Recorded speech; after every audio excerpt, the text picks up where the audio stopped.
All right. I'm not going to call it live at 11:05 because it's not live at 11:05. That was like easy for years. But I'm BC. This is Dr. Clark. Jim Clark. And our cameraman, Austin, has got a following. Right. I mean, for real, he's like, and it's not fair to guess his name when you're his girlfriend. But anyway, but I'm hearing from his mom that you need to get more exciting. Well, I guess you put him to sleep twice already, and every time it's involved broken bones or something. So I need him. So don't be putting him to sleep back there and have him fall and break a bone or something. So. Oh goodness. He's probably a lot smaller the last time I saw him. Though. Really? No, I think he's grown some since then. Was that what it was? Broken bones? Yeah. Right. I'd say man up and just do it. Come on. But anyway. And I've known his mother since she was a little girl too, actually. Wow. Yeah. Small town, flipping. Yeah, small town. So we're wanting to put a format together where we've had some opportunities to do some TV stuff. No drama, just here's how you build the cars. Oh, before we get totally started, so this is a 56. Right. We're going to put a Holly Sniper on it. We ordered air conditioning, so we're going to do a vintage air, and we got Wonder Bar.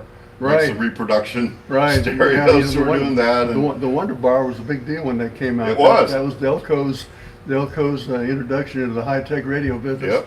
You push that little Wonder Bar on top of the dial and it would actually seek out stations. Yep. Of course, back in those days, they were all AM. There was no such thing as FM. Yep. And where I lived in Arkansas, there were basically two channels. Did you have WLS? During the day. At night, there was WLS in Chicago. And KAY in Little Rock and a couple others. There were 50,000 channel. No, I'm a Chicago boy, so right. WLS and Larry Blue Jack and Big Beyonde. yeah, man. And then you had WCFL too, I think was another big. Right. But then we moved to the FM, and that WXRP was my okay. They played the long play album thing. That's right. Yeah, those are the days. We're almost there. I need to get at the good YouTube or what do they call it? Bluetooth.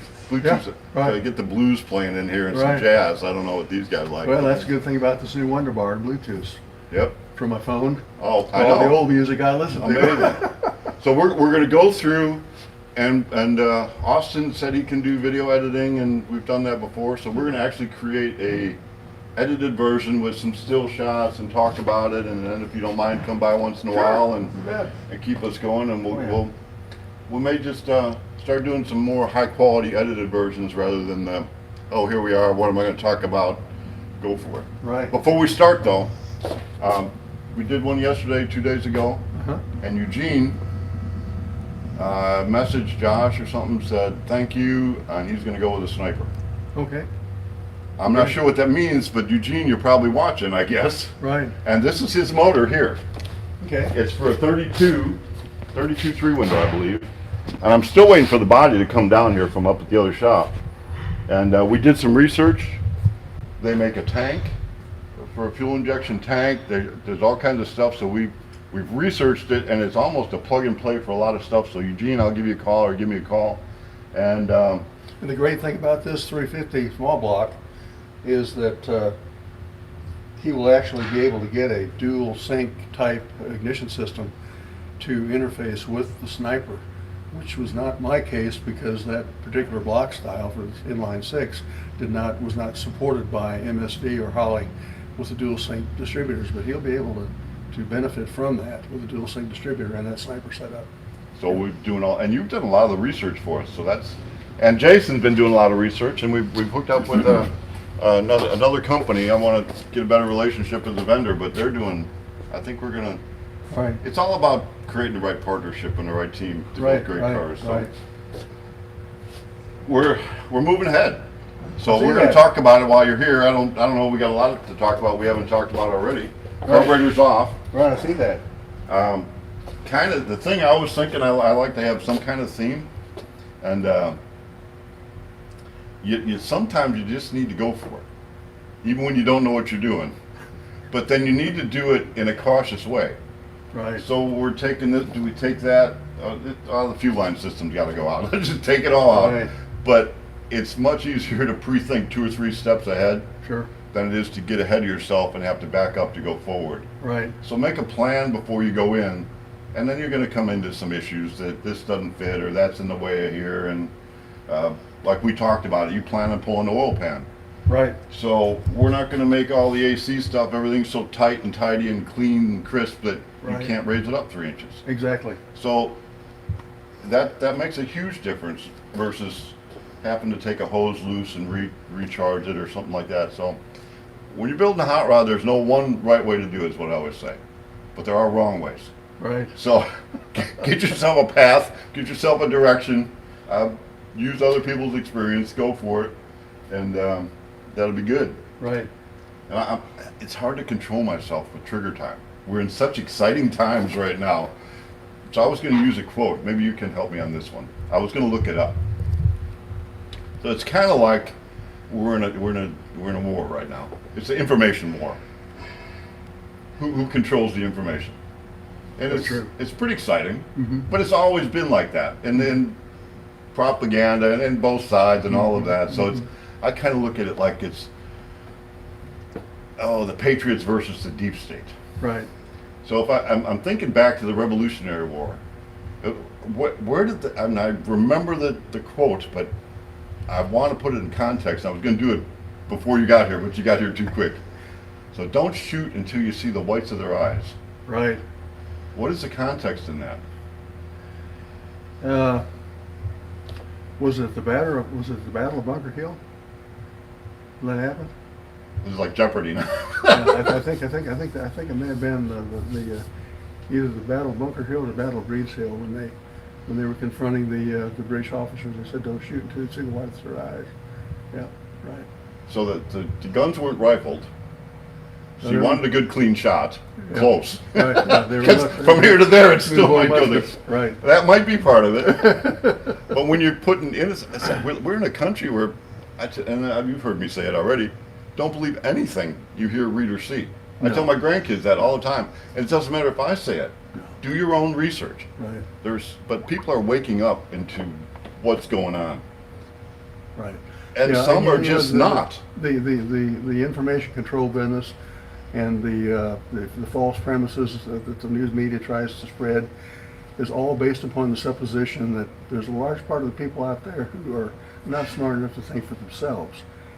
And they're basically right for a lot of people, but there's still a lot of us out there that do think for ourselves, and we don't believe everything we hear or everything we read, you know. And that's extremely that's going to be our path forward, is try to wake up the population to the realization that they should be starting to think for themselves, you know. And I think in large part our education system has let us down for the past 50 years, and that there's a lot of reasons for that, including the fact that both mother and father these days have to work to make a living because we're oppressed and taxed too heavily. So you rely on the education system to raise your kids for you. Yep. You know, which is part of the big trouble we have now with this COVID. You know, I mean, if one parent has to stay home and take care of a kid because you can't send them to school and let somebody else raise them, you're in big trouble. It creates a lot of issues. Oh my goodness. Beyond. So. Yeah. Anyway, A it's a lot of long way people- it's a long way away from the '56 Chevy, but you're exactly right about this. About half the people that watch this, I think they zip past the front of the show and go to the end, and the other half, when you get to the back half, it's like, well, turn it off. So you have your option. We'll try to separate that in the editing here. But here's my take on the don't shoot till you see the whites of their eyes. There's a lot of people that just don't understand. They're going along. We're like sheeple. But honestly, let's not get carried away and just attack everybody like their enemy. Sure. It's a spiritual battle against good versus evil. Exactly. It's not a flesh and blood battle. Yeah. So make sure before we shoot Right. what we have in our Right. sights. So that's my take on All right. on the revolution. So Yeah. we're in a revolution, and it's exciting. And And there's a lot of people out there who just haven't woke up yet, but they probably will, given enough time and the right information. And if they make it right past there. the first part of the show, hopefully you can wake up. And don't put them to sleep. You've been years of putting them to sleep, so it's time to wake them up now. goodness. Well, no, you always have to wake them up when you put them to sleep. Oh, yeah. That's Yeah. that's the critical part of it. Oh, that's the big part of it. So we're gonna edit. We're gonna we haven't done much. We take some of it apart, but we're gonna kind of go through and talk about some of the issues that we might have or have to solve or go through. And it looks like a pretty straightforward clean Yeah, build. I think so. I think that our options are pretty much limited. I mean, I'm trying to get as much out of this old inline six banger as I possibly can. I initially bought this car thinking I'd probably jerk the motor and transmission out of it and do an LS conversion and spend a lot of money. But the car runs great. I like the idea that it's an engine that will put out enough power and I can work on it myself. And I think we just make this old six-cylinder all that it can be, with a different fuel delivery system, different electronics for the ignition, and a different exhaust system. A few little tune-ups here and there, and I think we can get enough power out of it to run it down the highway with air conditioning. Yep. And it doesn't need power steering, so you don't have to worry about that. Went ahead. Yeah, well, it's the dynamics of a big steering wheel. That's right. That's right. Yeah. So anyway, I think we're well on the way here. We've got pretty much everything in the box that we need to go forward. Good. I'm glad you're going this direction. I got a '58 Chevy truck that Right. I'm going the same way. Right. Why pull out a great motor? Oh yeah. Just Yeah. modernize it. Yeah, So, and the old 235 was bulletproof. I mean, Yep. they made that in three different versions. I think the 216, the 235, and the 261. Before they changed to the next generation inline six. But they made them from like 39 until 73, I think, and they're a very strong motor. You can get parts for them, and they're hard to wear out. You just keep changing oil. yeah, that's what I gotta do. Right. All right, well, very good. We got some things to talk about, and we will see you next time. And when we're all done, we'll have an edited version of this. All righty, good deal.